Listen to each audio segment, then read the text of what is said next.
Alright, so I know I promised a new episode of Will It Waffle today, but I figure, the syrup has a lot of catching up to do in terms of number of videos as Will It Waffle. So to make it up for you, I have brought coffee syrup. For those of you who don't know, coffee milk is the official drink of the state of Rhode Island. Being that I'm lactose intolerant, I've never actually tried it at like a cafe or anything. However, this weekend I was given this entire bottle of coffee syrup that you can use to make coffee milk in the same way that you might make chocolate milk. We've got 8 ounces of almond milk and 2 tablespoons of coffee syrup. Just pour that in there. I forgot a stirrer thingy. We'll just use this LeakyCon pen.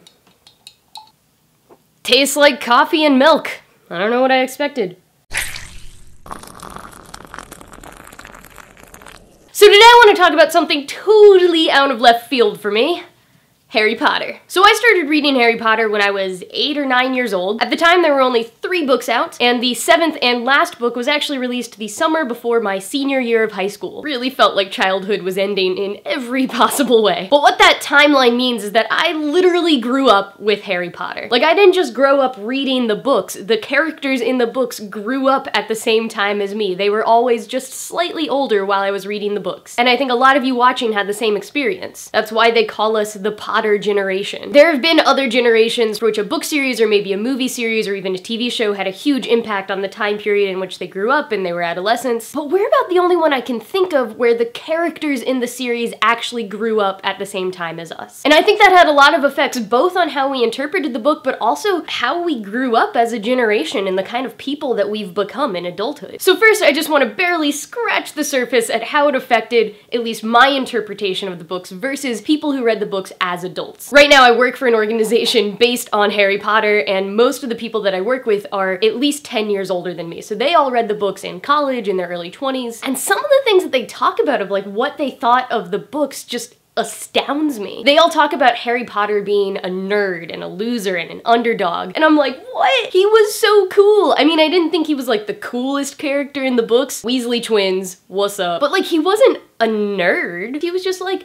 a regular kid. And my older friends also talk a lot about like the irresponsibility and even the abuse of a lot of the Hogwarts professors. And yeah, looking back as an adult now, I can totally see what they're talking about, but I never thought that while I was reading the books. But you know, when you look at it from more of an adult perspective and you think like, these were the adults that were in charge of these children, and these are the things that they were doing to the children, putting them in these life-threatening situations and lying to them, and yeah, it does start looking a little problematic from this perspective. But you know, at the time, as a kid reading these books, I was the same age, or they were like a grade or 2 older, which made them even more of like the cool older kids. And you know, when you're that age, adults are kind of both infallible, but also kind of stupid. They're kind of just this like peripheral obstacle. And like, sure, there were a lot of things that Harry and his friends were doing that seemed kind of improbable, but from your kid perspective, it was like, well, I think I could do that if I had to. Or, dang, I really wish I could do that. I want to go out there and defeat Voldemort and get the Sorcerer's Stone. Of course I could do that. And my friends who read these books as an adult are just always talking about how weird and strange it was that this young kid was the one defeating Voldemort. And at least for the first several books, I never thought of that as weird. Because as a kid, you don't think it's so weird that a kid could do something better than adults could. And the 7th book, I remember thinking ahead of time when I was theorizing what would happen in the 7th book, I thought, surely Harry is going to be training in so many ways. He's gonna have to learn so much to be able to defeat Voldemort for good. But he didn't. He went camping for a bunch of months, but he didn't really like learn any new spells or become like a senpai wizard. Spoiler warning here, but he ended up defeating Voldemort with Expelliarmus. And now, of course, looking back, I can appreciate all of the meaning behind that, but at the time it was like, wait, that's it? And I think people my age had that reaction a lot because having grown up with Harry Potter, in the early days, it never seemed weird that he was always beating Voldemort with things as simple as Expelliarmus, but by the time that we were 17, we had realized it takes more than that, and so the fact that it didn't take more than that in the books was finally a weird thing to us, whereas it had been weird the whole time to everyone who read it as adults. And then there's also the fact that the writing style actually got more sophisticated as the books went along. It was kind of like, since it's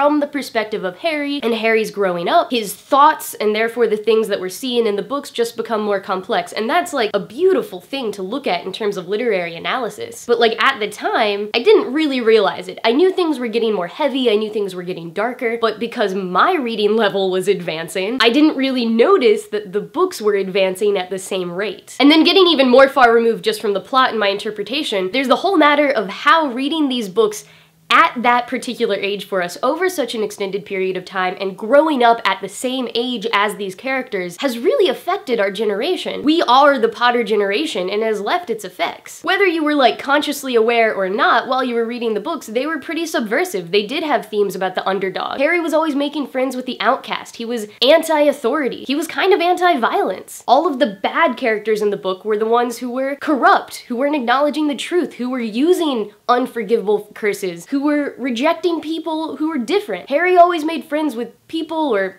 magical creatures who were different, because he had grown up knowing what that felt like. There have been a lot of more generic studies done about how popular culture is really good at affecting kind of the ideological mindset of a lot of people, because when you are consuming popular culture, you kind of have your guards down. You know, you're not expecting to be fed any sort of like political messages or something. But especially if you really connect with a character, you're more likely to just kind of without realizing it start taking on some of those beliefs. This is even stronger for popular culture that you consume during adolescence. And so again, the idea of us having mostly read these books during adolescence and really connected to a character that we actually grew up with makes all of this even stronger. And knowing this, a professor actually studied this with regards to the Potter generation, which you can read in this book, I'll link to it in the description box. And going even further along those lines and relating it to online fan communities and activism, I've actually been writing a chapter as part of an academic volume on youth activism that briefly touches on all of these concepts, and hopefully it'll be out sometime next year so I can share it all with you. Yeah, I just love thinking about this sort of thing about Harry Potter and how it affected us and how it affected the way that we read it. And every now and then I'll have to flip through the books to like find a quote for something for work, and I'll catch glances of things on other pages, and already I interpret it in such a different way than I did as a kid. So I've been thinking about doing maybe some sort of reread series with specific emphasis on like how I interpret it differently now as an adult and as an activist. I haven't decided if or when or through which medium I will do that, but if you have any interest, let me know, and let me know what you think and what other sort of like theories and ideas you have related to all of this in the comments, because it's a super fascinating discussion. Thank you all for watching, and I'll see you next week.